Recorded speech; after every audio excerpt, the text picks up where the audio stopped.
Cik, rumput sambal cik. Hai, Assalamualaikum warahmatullahi wabarakatuh. Salam sejahtera semua cik-cik Palung apa-apa. Terima kasih banyak-banyak kerana pemain lagi tengok di channel Kebun Abah. Pak Long rasa macam mana? Seronok sangat kalau sampai ke hari Sabtu sampai ke hari Ahad macam ni. Ni waktu free Pak Long. Tak ada siapa boleh kacau suruh buat kerja-kerja lain. Maksud Pak Long free daripada kerja sekolah, kerja hakiki Pak Long. Hari ni Pak Long mai ke kebun awal untuk Pak Long nak uruskan kebun. Sabtu Ahad lah hari yang Pak Long nanti-nantikan pada setiap minggu untuk Pak Long uruskan kebun Abah ni. Cik, hari ni Pak Long awal-awal lagi Long mai cangkui rumput sambal cik. Rumput sambal ni cik, takat meracun guna Roundup tak jadi. Ni, hari ni kita nak cerita pasal racun untuk kita nak matikan rumput sambal. Mai, ikut Pak Long mai.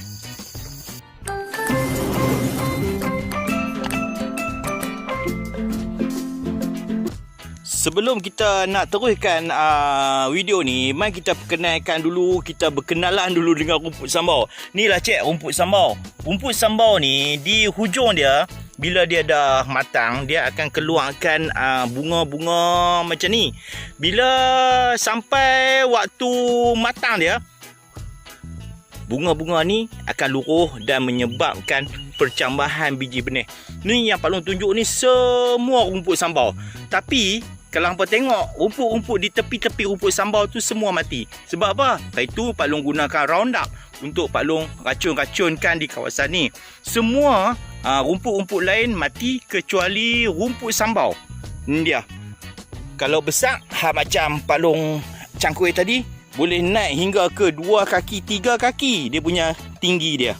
Boleh dikatakan semua petani menghadapi masalah yang macam ni. Masalah rumput sambal. Rumput sambal tidak boleh dibunuh menggunakan racun-racun yang biasa. Dia ada satu racun khusus untuk kita nak matikan rumput sambal. Pasal apa nak matikan rumput sambal? Rumput sambal ni nombor satu je. Kalau dia naik di kebun kita, huduh sangat nampak. Tak elok sangat nampak. Nampak segembak macam tu. Nombor dua, dia akan memakan, mengambil nutrien baja-baja yang kita tabur pada pokok-pokok tanaman kita. So, lah ni Pak Long dah pi beli petang kemarin satu jenis racun. Kita nak bincang sikit tentang racun tu dan nak guna juga racun tu hari ni. Harap-harap bolehlah mengatasi sikit masalah rumput sambal. Mungkin hampa ada cadangan lain selain daripada racun yang Pak Long nak guna ni. Campur benda tu benda ni, Ajinomoto ke apa itu boleh sembuh juga. Sila komen di bawah ni. Jom kita nak ambil racun yang Pak Long dah beli tu. Cik, ni kebetulan Pak Long ada beli racun rumpai ni. Pak Long pergi ke kedai tu, Pak Long habang kat dia. Rumput sambal banyak dekat kebun saya ni. Nak buat macam mana? Dia cadangkan gunakan racun ni. Racun Monex HC. Kalau kita tengok di sini pun dia dah ada tulis. Pak Long dekatkan sikit. Racun ni digunakan untuk rumput tai ayam, rumput sambal dan rumput kerbau. Ada racun-racun yang diformulakan secara khusus untuk pelbagai jenis rumpai. Maksud rumpai tu ialah segala jenis tumbuhan yang tumbuh di tempat yang tidak diperlukan. Contoh macam ni lah, rumput-rumput yang kita tak perlukan ni kita namakan sebagai rumpai. Kalau kita tanam pokok, dia tumbuh, itu bukan rumpai cik. Itu memang pokok yang kita tanam. Hak kita tak mau tu barulah dinamakan sebagai rumpai. Okey cik, kita tengok di sini cik. Pak Long pun tak berapa nak pandai sangat tentang racun. Bila dia terangkan kepada Pak Long, dia ada beberapa kelas lah. Kelas 1, 2, 3, 4. Yang ni kelas 3 cik. Nanti kita tengok sendirilah dalam YouTube ataupun maklumat di Google. Pak Long pun tak berapa nak faham. Cumanya Pak Long nak tunjukkan apa Pak Long dah beli ni. Oh, harga dia cik. Harga dulu ni RM18 lah. Ni RM35. Oh, kenaikan yang sangat mendadak.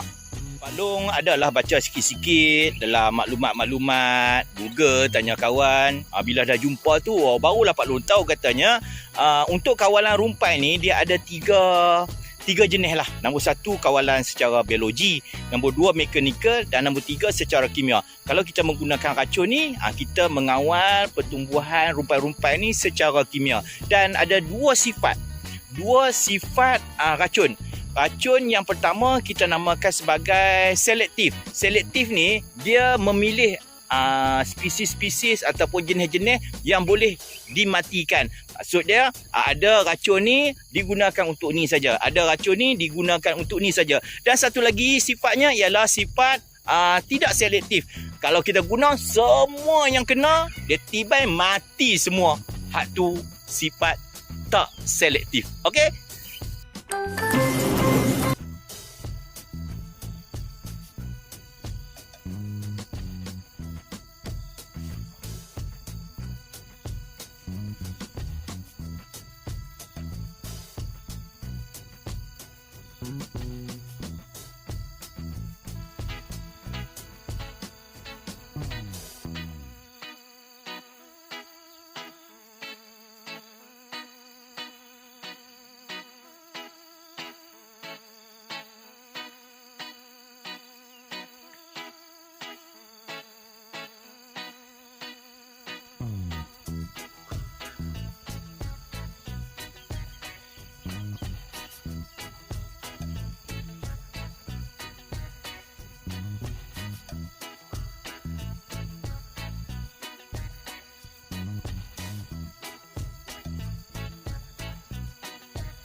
Pak Long tak ada satu mask yang khusus untuk Pak Long nak gunakan. Jadi Pak Long doublekan saja mask yang biasa kita guna tu untuk nak kawal kabus daripada kita tersedut.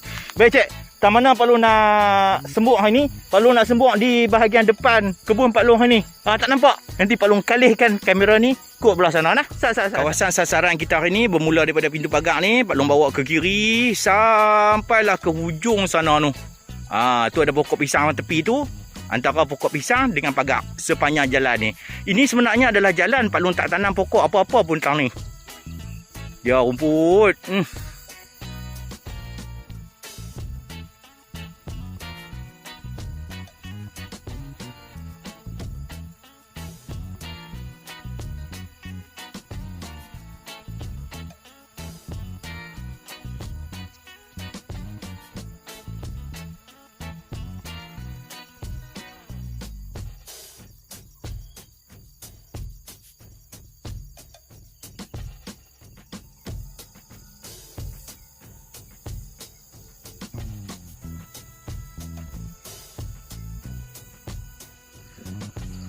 Baru habis satu tong Pak Long sembuk racun. Bolehlah 3 kali.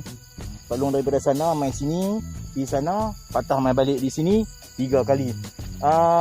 Ada orang pesan kat Pak Long, masa nak racun, Pak Long kita sembuk dan sambil unduk.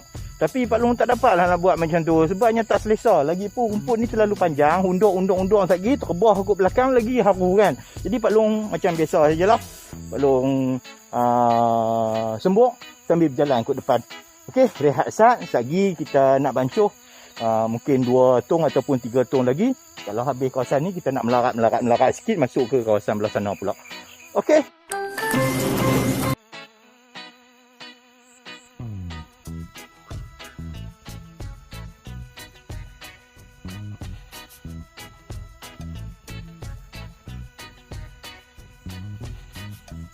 Cik, Pak Long faham.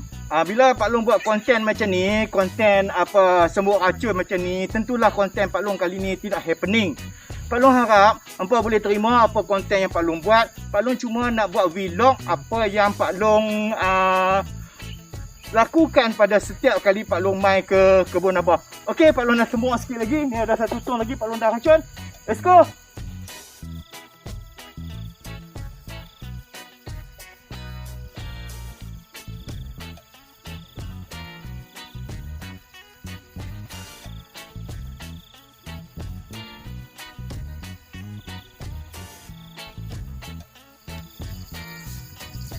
Habis dah 3 tong Pak Long sembung di kawasan yang kita sasarkan tadi.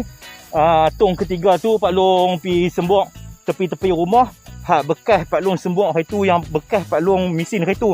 Nampaknya anak-anak rumput rumpai tu dah mula naik. Ni tong yang terakhir. Mujuklah Pak Long menggunakan pam racun elektrik. Tak payahlah duk cereng macam tu kan. Jadi tekan saja, sembung saja. Tong yang terakhir. Tang tu, lepas tu kita baliklah cek. Pak tong saja tak larat dah.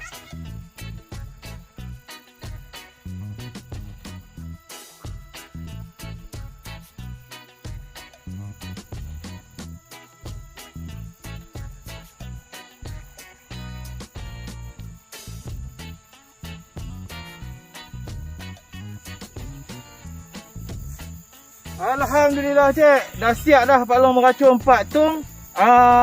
Tunggu sekejap lagi Pak Long nak tanggalkan dulu tong racun ni. Ada sikit saja lagi perbincangan dengan hampa. Sana.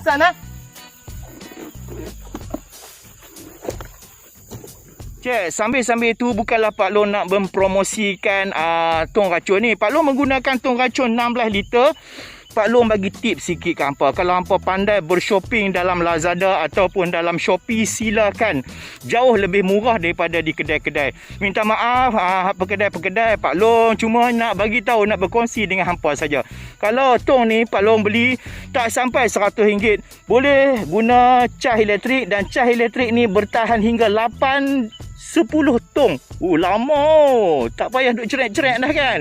Kalau beli ke kedai, mungkin harga di antara 150 hingga 190. Jadi hampa pertimbangkan sendiri. Pak Long dah bagi tip pada hampa, Pak Long dah bagi cadangan ke hampa. Di awal episod tadi, Pak Long cuba terangkan kepada hampa tentang sifat racun. Sifat racun tu adalah sifat selektif dan tidak selektif. Ada satu lagi pembincangan tentang jenis racun.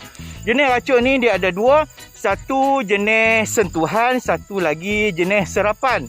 Kalau racun sentuhan tu, bila kita sembuk, tak mana tersentuh, tak mana terkena, hak tu saja yang mati. Hak Pak Long guna ni jenis serapan. Roundup pun serapan juga. Kalau serapan ni kita balas kuat atas ya, kena kuat atas. Tapi daun-daun tu dia serap racun tu masuk ke dalam pokok ataupun rumpai dan akhirnya menyebabkan rumpai itu mati. Itu jenis serapan. Kalau rasa cukup dulu video untuk kali ini. Mungkin video ni tidak happening, tidak seronok dan tidak segala-galanya. Sebelum tu, lepas meracun, ramai orang cakap pi minum air nyok. Pak Long tak tahu betul ke tak betul, tapi tak apalah, balik lagi Pak Long minum air nyok. Penting.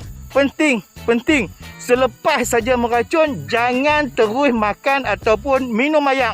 Kita settle dulu, mandi dulu, sekejap baru kita minum air. Sebab racun-racun tu berada di sekeliling, tersentuh dengan tubuh badan kita. Salam jumpa lagi, moga bermanfaat. Assalamualaikum warahmatullahi wabarakatuh.